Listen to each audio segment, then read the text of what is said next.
A new firmware update is out for the ExpertPower 10 kilowatt hybrid inverter. In this video we will show you the simple steps needed to update your device. You'll need the inverter itself and a PC or laptop running Windows. Provided with the inverter is an RS-232 to Ethernet cable. However, you'll need to acquire an additional RS-232 male port to USB adapter. First, power on your inverter. Push and hold the AC output button on the right side for 5 seconds so the inverter doesn't shut off. Before we begin, check which firmware version you are currently on. Tap the up arrow button until you see the orange text at the bottom change until the first 2 digits say U1.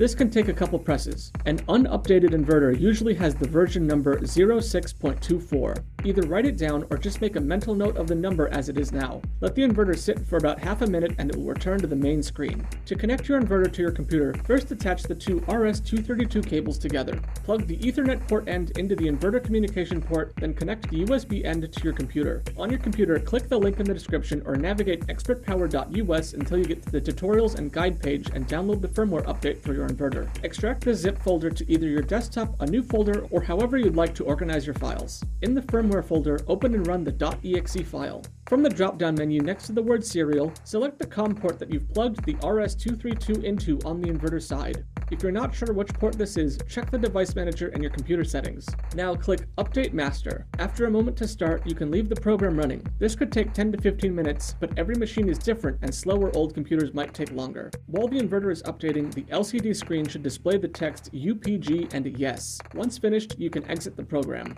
On the inverter screen, it will have gone back to the home screen, so just press the up button as before to check the new version number. It should now say 06.26 as of the time of this video's upload. If you're watching this in the future, check the tutorials and guide page for an accurate version number. With that, your inverter is updated and ready to use.